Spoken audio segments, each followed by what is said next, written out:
అశ్వత్థామపిత క్షేత్రం గానగాపూర్ యాత్ర నవంబర్ 27, 28 తేదీల్లో ఆసక్తి కలవారు సంప్రదించాల్సిన నెంబర్లు 9849716528 9391381366. అందరికీ థ్యాంక్ యూ సో మచ్ అండి. కింద ఉన్న పెద్దలందరికీ అలాగే స్టేజ్ మీద ఉన్న పెద్దలందరికీ కూడా థ్యాంక్ యూ సో మచ్. ముఖ్యంగా చాలా రోజుల తర్వాత మా రోజా గారిని చూస్తున్నాం. థ్యాంక్ యూ రోజా గారు, ఇలా కలవటం నిజంగా చాలా ఆనందంగా ఉంది. బేసిక్గా అందరూ యూట్యూబ్లో రోజా గారిని హైపరాది ఏమన్నాడో తెలుసా అని రాస్తుంటారు కదా. నేను ఎప్పుడు ఏమనలేదండి ఆవిడని, నిజంగా ఎప్పుడు ఏమనలేదు. కానీ మీరు రాసుకొని సరే వ్యూవర్షిప్ కోసం మీరు రాస్తుంటారు.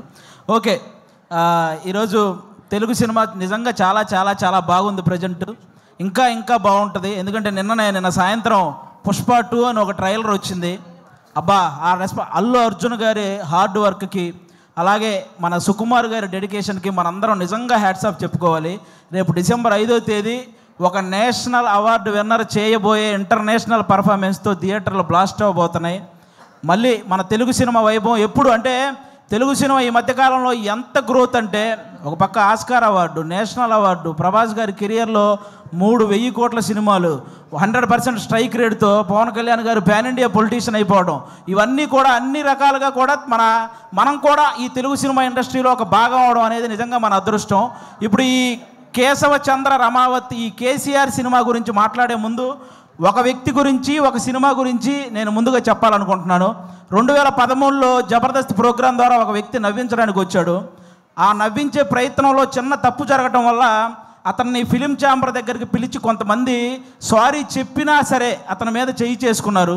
ఆ రోజు అతనికి ఎన్ని దెబ్బలు తగిలినాయో తెలియదు, కానీ అతను మాత్రం చూసి ఒకే ఒక్క దెబ్బ కొట్టాడు. దాని పేరే బలగం. ఎక్కడైతే అవమానం జరిగిందో అక్కడే అతనికి మళ్ళీ సన్మానం జరిగింది.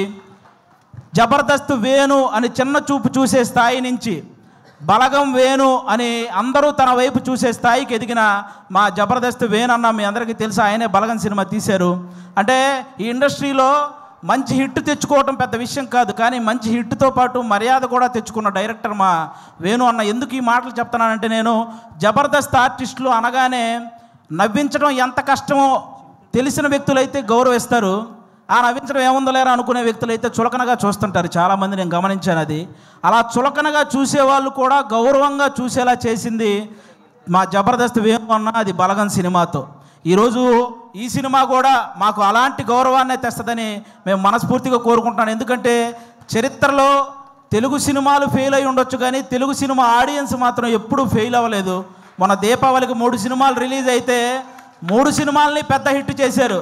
ఫస్ట్ టైం తెలుగు సినిమా చరిత్రలో ఒక్క నెగిటివ్ రివ్యూ కూడా రాకుండా హిట్ అయిన సినిమా లక్కీ భాస్కర్. కానీ ఒక మిలిటరీ వాడి జీవితాన్ని కళ్ళకు అద్దినట్టు చూపించి అందరినీ కళ్ళు చెమర్చేలా చేసిన అమరన్ సినిమా. కానీ ఇంకా ముఖ్యంగా నాకు బాగా హ్యాపీ అనిపించింది, కిరణ్ అబ్బవరం లాంటి హీరోకి ఒక హిట్ దొరికింది ఆ రోజు.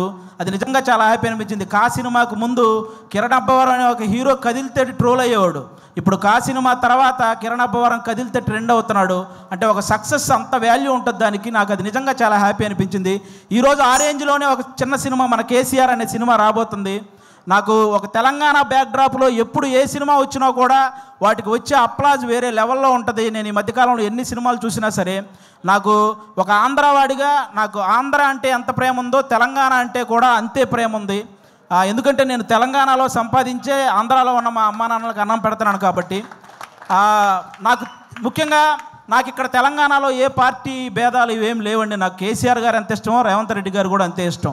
ముఖ్యంగా వాళ్ళందరికంటే కూడా తెలంగాణ ప్రజలంటే ఇష్టం. ఎందుకంటే వాళ్ళు తెలంగాణ తెచ్చిన వాళ్ళకి పట్టం కట్టారు, తెలంగాణ ఇచ్చిన వాళ్ళకి పట్టం కట్టారు. అందుకే వాళ్ళంటే నాకు చాలా ఇష్టం. కాబట్టి ఈరోజు ఆ తెలంగాణ బ్యాక్డ్రాప్లో మా రాకేష్ అన్న ఈరోజు కేసీఆర్ అనే ఒక సినిమా చేశాడు. మీరు రాకేష్ ఇప్పుడేంటి రాకేష్ హీరోనా, మేము వెళ్ళి థియేటర్కి వెళ్ళి సినిమాలు చూడాలా అని నెగిటివ్ కామెంట్లు చేసేవాళ్ళు కూడా ఉంటారు. రాకేష్ హీరోలా ఫీల్ అవ్వడానికి అతనేం ఫారెన్ వెళ్ళి పాటలకు డ్యాన్స్లు వేయలేదు, లేకపోతే 10 మందిని కొడితే వాళ్ళు గాల్లో లేవలేదు. ఇక్కడ ఈ సినిమాలో ఓన్లీ కేసీఆర్ అనే ఒక క్యారెక్టర్ కనపడిద్ది తప్ప ఎక్కడా కూడా జబర్దస్త్ రాకేష్ మీకు ఈ సినిమాలో కనపడ్డు. మీరంతా కూడా ఈ సినిమాని ఎంజాయ్ చేయండి. ఈ సినిమాకి ముందు అతను ఎంత సంపాదించాడో నాకు తెలియదు, ఈ సినిమా కోసం అతను ఎంత అమ్ముకున్నాడో నాకు తెలియదు, కానీ ఈ సినిమా ఆడితే మాత్రం అతను చాలా బాగుంటాడు, అది ఒక్కటే నాకు తెలుసు. కాబట్టి మీరందరూ కూడా ఈ సినిమాని ఎంకరేజ్ చేయాలి. ఈ సినిమా స్టార్ట్ అయ్యేటప్పుడు రాకేష్ సుజాత ఇద్దరే, కానీ కంప్లీట్ అయ్యేటప్పుడు వాళ్ళు 3 అయ్యారు. ఇద్దరు ముగ్గురు అయినట్టు ఈ సినిమాకి ఎన్నింతలు పెట్టారో 3 ఇంతలు లాభాలు రావాలని మనస్ఫూర్తిగా కోరుకుంటున్నాను. మా రాకేష్ బ్రదరు ఇంతమంది ఆర్టిస్టులని ఒక చోట చేర్చి అతనే అన్ని దగ్గరుండి ప్రొడ్యూసర్గా, అంటే అతనే డబ్బులు అన్నీ సమకూర్చుకొని వీళ్ళందరినీ, అంటే మామూలుగా మిమిక్రీ ఆర్టిస్ట్ అనమాట, ఎవరో చేసిన దాన్ని అనుకరించే స్థాయి నుంచి తను చెప్పిన దాన్ని ఇంకొకరు అనుసరించే స్థాయికి ఎదిగాడు మా రాకేష్ అన్న. నిజంగా దానికి కంగ్రాట్స్ అన్న. ఈ సినిమా నీకు అంతే ఇది తెస్తుంది. ముఖ్యంగా ఇక్కడ ఉన్న వాళ్ళందరూ మా జబర్దస్త్ కుటుంబం కాబట్టి, మా జబర్దస్త్ బేసిక్గా ప్రతి చోట జరిగే ఒక విషయం చెప్తున్నాను. జబర్దస్త్ అనగానే ఒక మైక్ పెట్టుకొని మాటలు కంట్రోల్ లేకుండా విశ్లేషించే కొంతమంది ఉన్నారు. కూర్చొని జబర్దస్త్ గురించి నెగిటివ్ మాట్లాడేస్తుంటారు. వాళ్ళకు ఒక మాట చెప్తున్నా, ఇదే జబర్దస్త్ నుంచి బలగం అనే ఒక సినిమా వచ్చింది. ఇదే జబర్దస్త్ నుంచి సుడిగాలి సుధీర్ అనే ఒక యాంకర్ కమ్ హీరో వచ్చాడు. ఇదే జబర్దస్త్ నుంచి గెటప్ సీను అని బుల్లితెర కమలహాసన్ అనే పేరుతో ఒక అబ్బాయి వచ్చాడు. ఇదే జబర్దస్త్ నుంచి చమ్మక్ చంద్ర, ధనాదన్ ధనరాజ్, చలాకీ చంటి, శకలక శంకర్, ఆటో రాంప్రసాద్, హైపరాది, హైదరే అభి, ఇలా అందరూ ఇలాంటి కమెడియన్స్ ఎంతోమంది వచ్చారు. ఇదే జబర్దస్త్ వల్ల కొన్ని వందల మంది ఆర్టిస్టులు ఇల్లు కట్టుకొని పెళ్లి చేసుకొని పిల్లా పాపలతో సుఖంగా ఉన్నారు. ఇదే జబర్దస్త్ వల్ల కొన్ని వందల మంది టెక్నీషియన్లు 3 పూట్ల వాళ్ళ ఫ్యామిలీకి ముద్ద పెడుతున్నారు.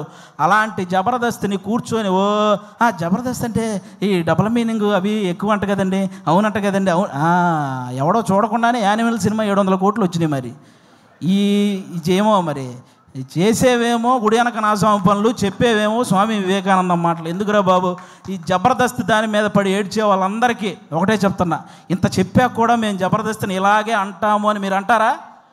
వయసు 30 దాటిన తర్వాత గడ్డంలో తల మీద అక్కడక్కడ తెల్ల వెంట్రుకలు వస్తాయి. అందులో 2 ఊండి అనుకుంటాను తప్ప లెక్క కూడా చెయ్యం. సీరియస్గా చెప్తున్నాను. కాబట్టి జబర్దస్త్ గురించి ఇంక విశ్లేషించడం మానేయండి. ఎందుకంటే తెలుగు సినిమా ఇండస్ట్రీని శాసించిన చిరంజీవి గారు లాంటి వాళ్ళే బోరు కొట్టినప్పుడు జబర్దస్త్ చూసిన సందర్భాలు ఉన్నాయి. అలాంటి జబర్దస్త్ గురించి మేము చేస్తే వచ్చే వ్యూస్ 1 కోటి, మీరు విశ్లేషిస్తే వచ్చేది మీదోటి. మా గురించి చెప్పారు కాబట్టి మాదోటి, అంతకుమించి ఎవడు చూడ్డు. కాబట్టి ఇది మీరు గమనించాలని మనస్ఫూర్తిగా కోరుకుంటున్నాను. ఎందుకంటే ఇక్కడ ఉన్న ఒక్కడు కూడా ఏదో ఈజీగా పైకి వచ్చిన వాళ్ళు కాదు. ప్రతి ఒక్కడు గేటు దగ్గర వాచ్మెన్ నెడితే కింద పడి వచ్చినోడే, కరెక్ట్గా తింటున్నప్పుడు ప్లేట్ లాగితే బాధపడి వచ్చినోడే, నేను నా కాళ్ళ మీద నిలబడతా అని చెప్పి ఛాలెంజ్ చేసి వచ్చి మనసు చంపుకొని ఇంకొకటి కాళ్ళ మీద పడి పైకి వచ్చినోడే, వర్క్ ఇచ్చి ఆ వర్క్ ఇచ్చాం కదా మళ్ళీ మనీ ఇవ్వాలా అంటే వాటిని కూడా భరించి పైకి వచ్చిన వాళ్ళే ఇక్కడ ఉన్న ప్రతి ఒక్కరూ కూడా. అందుకే మీరందరూ ఏదో మనం ఏముంది కామెంట్ పెట్టడానికి చేతిలో ఫోన్ ఉంటే సరిపోద్ది, కానీ కామెడీ చేయాలంటే పులుసు కారిపోద్ది. ఒకసారి రండి, ఎవడైనా నిజంగా టాలెంట్ ఉంటే రండి మళ్ళీ మా ఆఫీస్కి, నేనే ఆడిషన్ చేసి నేను పెట్టిస్తాను జబర్దస్త్లో శ్రీదేవి డ్రామా కంపెనీలో, మీ దగ్గర నిజంగా టాలెంట్ ఉంటే. కాబట్టి ఇక అలాంటివి బానుకోండి. ముఖ్యంగా ఓటీటీకి అలవాటు పడ్డ ఆడియన్స్ అందరూ కూడా ఒకసారి మీ అందరికీ చిన్న రిక్వెస్ట్, సంవత్సరంలో 100 సినిమాలు వస్తే అందులో 10 పెద్ద సినిమాలు ఉంటున్నాయి, ఇండస్ట్రీలో ఉంటున్నాయి, 90 సినిమాలు ఇంటికి వెళ్ళిపోతున్నాయి. కాబట్టి పెద్ద సినిమాలు ఉంటే ఇండస్ట్రీ బాగుంటుంది, కానీ చిన్న సినిమాలు కూడా ఆడితేనే ఇండస్ట్రీ ఇంకా ఇంకా ఇంకా బాగుంటుంది. సాఫ్ట్వేర్ ఇండస్ట్రీ అయితే వర్క్ ఫ్రమ్ హోమ్ అని చేసుకోవచ్చు, కానీ తెలుగు సినిమా ఇండస్ట్రీకి వర్క్ ఫ్రమ్ హోమ్ అంటే అవ్వదు. ఖచ్చితంగా థియేటర్కి వచ్చి చూడాలి, అప్పుడే సినిమాలు గట్టెక్కుతాయి. మా రాకేష్ అన్న చాలా కష్టపడి ఈ కేసీఆర్ ఈ సినిమా చేయటం జరిగింది. అన్నకి మీ అందరి ఆశీస్సులు కావాలి. మీ అందరికీ జబర్దస్త్ ద్వారా ఎన్నో సంవత్సరాలు మీ ఇంట్లోకి వచ్చి నవ్వించారు. ఇతని కోసం ఈరోజు మీరు ఇంట్లో నుంచి బయటకు వచ్చి థియేటర్కి వచ్చి ఆయన ఆశీర్వదించాలని మనస్ఫూర్తిగా కోరుకుంటాను. Once again thank you. మాకు ఇలాంటి జబర్దస్త్ లైఫ్ ఇచ్చినటువంటి ఈటీవీ రామోజీరావు గారికి, అలాగే శ్యాంప్రసాద్ రెడ్డి గారికి, అలాగే మా నాగబాబు గారికి, రోజా గారికి, అందరికీ కూడా చాలా థ్యాంక్ యూ సో మచ్. ముఖ్యంగా నాకు పర్సనల్గా జబర్దస్త్ లైఫ్ ఇచ్చిన మా అభి అన్నకు కూడా సభాముఖంగా అందరికీ thank you so much. Thank you once again, thank you so much, thank you.